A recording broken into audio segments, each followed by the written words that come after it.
Shalom, salam sejahtera bagi kita semuanya. Salam olahraga. Oke, hari ini kita belajar pendidikan jasmani, olahraga, dan kesehatan. Tapi sebelumnya saya sapa dulu. Halo kelas 9. Halo, how are you? Oke, I hope you fine. Oke, ya, hari ini kita akan melanjutkan pembelajaran kita. Ya, materi kita hari ini adalah aktivitas kebugaran jasmani. Ya, mungkin kamu sudah pernah mempelajari tentang kebugaran jasmani ini. Namun untuk hari ini kita lebih mendalami bagaimana sih kebugaran jasmani itu, apa sih kebugaran jasmani ini, apa manfaat kebugaran jasmani ini, apa komponen-komponen kebugaran jasmani ini. Iya, jadi jangan kemana-mana, tetap di sini. Oke, kita pelajari tentang kebugaran jasmani. Oke. Manfaat latihan kebugaran jasmani. Di Belanda, biaya perawatan kesehatan meningkat ya hingga 2,5%. Wow. Di Kanada 6% dan di Amerika Serikat mencapai 8%. Wah, ya, sudah mulai meningkat ya. Sebagai akibat warga masyarakat kurang melakukan aktivitas jasmani. Secara ekonomi, keadaan tersebut dianggap sebagai ancaman yang merugikan. Oke, kita lanjut. Di Indonesia sendiri, keadaan tersebut juga telah berkembang dalam jangkauan yang luas. Keadaan itu terjadi terutama di kota dan bahkan kini sudah sampai ke desa. Ini latar belakang dari kebugaran jasmani. Akibat tidak peduli dengan kebugaran jasmani, ya. Jadi manfaatnya sungguh luar biasa untuk kebugaran jasmani ini, ya. Oke, latihan kebugaran jasmani secara teratur akan mendatangkan manfaat sebagai berikut. Pertama, meningkatkan kemampuan jantung dan paru. Ya, selanjutnya menurunkan tekanan darah. Iya. Selanjutnya mengurangi lemak dan kadar gula dalam tubuh. Selanjutnya memperbaiki bentuk tubuh. Selanjutnya mengurangi resiko terkena penyakit jantung koroner. Ya. Selanjutnya mengurangi stres.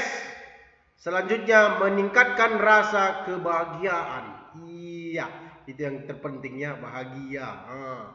Jadi banyak sekali ya manfaat dari kebugaran jasmani. Bagaimana caranya mendapatkan itu, Sir? Ya, tentunya ya kita harus latihan. Latihan apa, Sir? Oke, latihannya yaitu komponen-komponen kebugaran jasmani. Apa itu komponen-komponen kebugaran jasmani, Sir? Oke, kita jelaskan ya.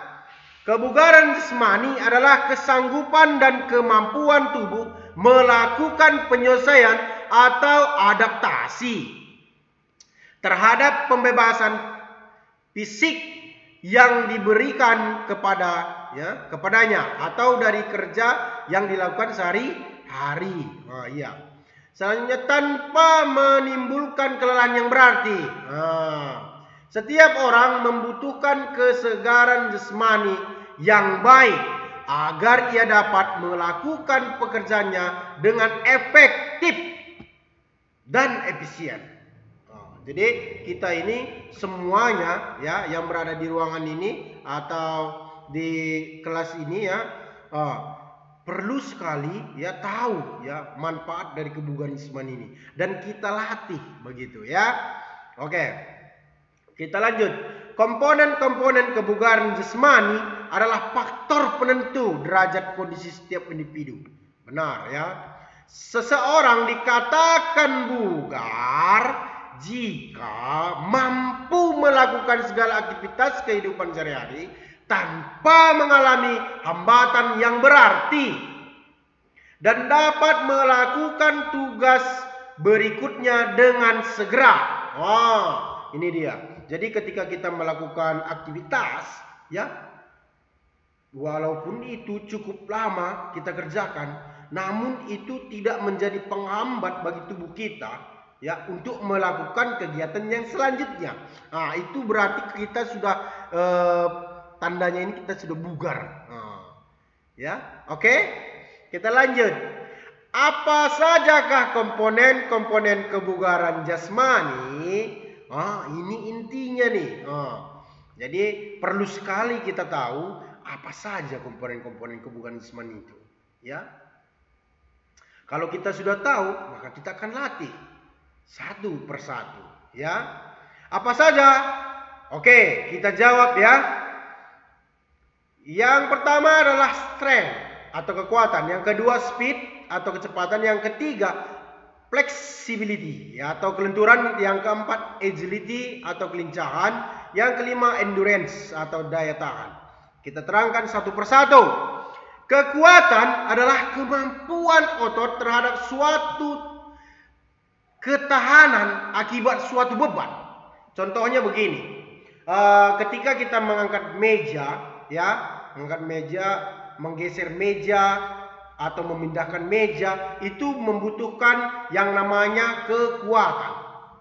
Ya, jadi kalau di sini kata kuncinya itu adalah ketahanan akibat suatu beban. Iya. Jadi bisa jadi ada tegangan di tubuh kita ketika mengangkat suatu beban. Nah, di tangan itu biasanya kalau kita selesai mengangkat maka tangan kita keras. Nah, itu tegangan namanya, tegangan pada otot tangan kita. Selanjutnya kecepatan. Apa yang dimaksud kecepatan? Kecepatan merupakan kemampuan seseorang untuk mengerjakan gerakan secara kontinu atau terus-menerus dalam bentuk yang sama dengan waktu yang singkat. Contohnya apa, Sir? Contohnya lari jarak pendek. Itu dia ya, lari jarak pendek, lari 100 meter, 200 meter atau 400 meter. Itu membutuhkan kecepatan, ya. Artinya di sini cepat, pastinya waktunya singkat, itu saja. Ya. Oke? Kita lanjut. Komponen kebugaran jasmani selanjutnya itu kelenturan atau flexibility, ya, adalah luas gerak persendian atau kemampuan seorang untuk menggerakkan anggota badan pada luas gerak tertentu pada suatu persendian. Contoh nih ya, kalau kamu cium lutut, itu juga melatih yang namanya kelenturan. Melakukan kayang contohnya, ya, melakukan senam lantai, ya, rolling depan, rolling belakang, itu melatih kelenturan juga begitu, ya. Dan untuk kelenturan ini sering ya untuk atlet-atlet gulat, ini perlu sekali kelenturan, ya.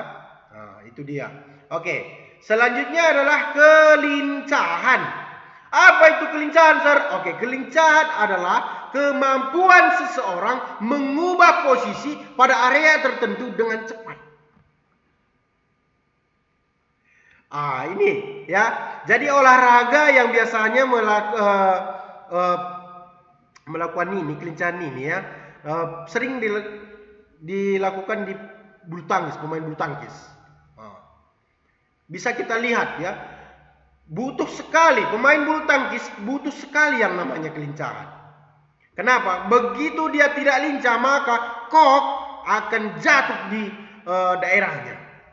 Jadi begitu lawan smash, ya harus lincah itu, ya, harus mengubah arah dengan cepat seperti itu, ya. Jadi pemain, bagi kamu yang hobinya bulu tangkis ya atau sepak bola, ya harus lincah gitu. Oke? Selanjutnya komponen kebugaran jasmani selanjutnya itu daya tahan. Daya tahan adalah kemampuan seseorang untuk melakukan kerja dalam waktu yang relatif lama. Ini kebalikan dari kecepatan. Ini lama waktunya, ya. Ini contoh latihannya apa, Sir? Oke, contoh latihannya lari, contohnya lari sekitar 5.000 meter contohnya, atau 10.000 meter, ya kan? Jadi itu membutuhkan ya waktu yang lama, ya, waktu yang relatif lama, ya, tanpa berhenti. Contohnya kan lari dengan langkah tetap contohnya kan gitu. Nah, itu bisa dikatakan latihan daya tahan. Atau contoh lainnya bisa juga berenang ya, berenang dengan jarak sekitar 1000 meter contohnya ya, tanpa berhenti, renang gaya dada contohnya ya kan. Itu juga contoh dari latihan daya tahan. Oke, sampai di sini kira-kira ya, mengerti tentang kebugaran jasmani ini ya, paham ya mengenai komponen kebugaran jasmaninya, lengkap ya. Bagaimana latihannya lengkap ya. Oke, berharap sekali kamu mengerti dan paham. Oke? Ya. Sampai kita ke tugas ya. Apa saja tugasnya? Ya, cukup gampang. Tuliskan cara melatih. Melatih. Yang pertama itu melatih strength atau kekuatan. Yang kedua speed. Yang ketiga flexibility atau kelenturan. Keempat agility atau kelincahan. Yang kelima endurance atau daya tahan. Bisa juga kamu bantu dengan apa tadi? Bantu dengan buku paket gitu. Ya, untuk mendukung ya cara menjawab tugas ini gitu. Jadi kalau sudah selesai nanti ya silahkan kirim ke WA Sir ya, ke WA pribadi Sir dengan rapi begitu ya. Itu saja pesan Sir. Pesan Sir, tetaplah jaga kesehatan ya, tetap mematuhi protokol kesehatan dan jangan lupa berdoa supaya negara kita ini ya cepat pulih dari COVID-19 ini. Ya, itu saja. Salam sejahtera bagi kita semuanya. Salam olahraga.